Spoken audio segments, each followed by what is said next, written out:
Kaixo, hemen ditugu bi kalkuladora. Casio F-ixa 570 eta 350.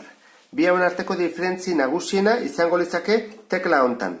Hemen integrala eta derivatua daude eta bitartean hemen ez daude. Badau beste diferentzi bat, hemen ikur hau dago eta beste hontan gorrian dago eta bietan dago ikur berbera. Orduan diferentzia ez litzateke hain handia izango. Orduan, hasiko gera azaltzen eskubiarekin. Kenduko dut bat, ze oso antzekoak dira, eta lehenengo gauza ikasi bat duguna da hemen azaltzen den tekla hauek. Eta lehenengoa zein da? Honi ematen badiot piztu egiten da, eta gero itzaltzeko off ediman barko genioke. Nik honi ematen badiot ez da itzaltzen. Orduan, hori nola aktibatzen da? Aktibatzen da shiftekin eta alfakin. Shiftekin nik sakatzen badut azaltzen dira hemen S bitartez, hau aktibatzeko aukera, hori guzti hauek, eta off ere horia da, eta alfarekin, hemen azaltzen da A, gorriak aktibatzeko aukera ematen digu. Orduan, gure kasuan, nola off horia den, shift emango diot, S bat, eta off ematen badiot, lortu ezaket kalkulagailua itzaltzea. Horren, hasiko naiz berriro, honi ematen diot, eta lehenengo gauza egiten duguna reseteatu. Lehenengo aldiz erabiltzen dugunean, edo aldatu ditugunean hemengo zenbait funtzio. Hortarako zer egiten dugu?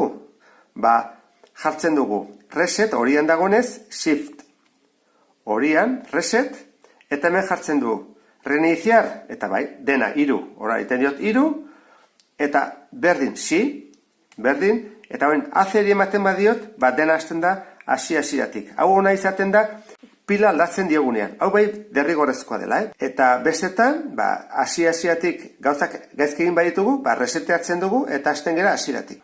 Konfigurazioa erabiliko dut orain, horran shift horia delako konfigurazioa, eta hemen pasatzen badin manez honekin beruntz, honekin da goruntz, honekin beruntz, bera joaten manez, azaltzen da idioma laugarrena.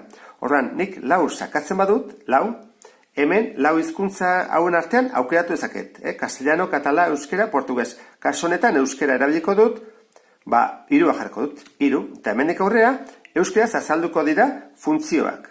Goazen ikustea menuan. Ni menu sakatzen badut, txuriz denez, ez dut shift sakatu behar, hemen dut kalkulatu euskeraz ikusten. Horren hemen emateizki aukera desberdinak. Estatistika, taula, eta egiaztatu. Gu kasu honetan kalkulatu nahi dugu, orduan berdin eta kitxo. Eta horren, azkenekoa falta zaizkit del eta AC. Adibidez, jartzen badut, 2 bider, 5, ken, 4, gehi, eta hemen 95, bider, parentesia, 5, ken, eta esaten dut. Ken hori gaizki egin dut. Deleekin ezabatzen dut ezkerreko ikur hori. Eta baita ere, nebadut, ezabatu ezaket, zenbakia, beti ezkerrekoa, eta joate maiz oso ezkerrera, horrera, hori, behatzi hori kendu ezaket, deleman eta behatziak entzen da. Eta bukatzeko, azeri ematen badiot, denak ezabatuko dizkit. Eta horrela garbi-garbila izango nuke. Horrean guazen ikustea, bigarren zatia.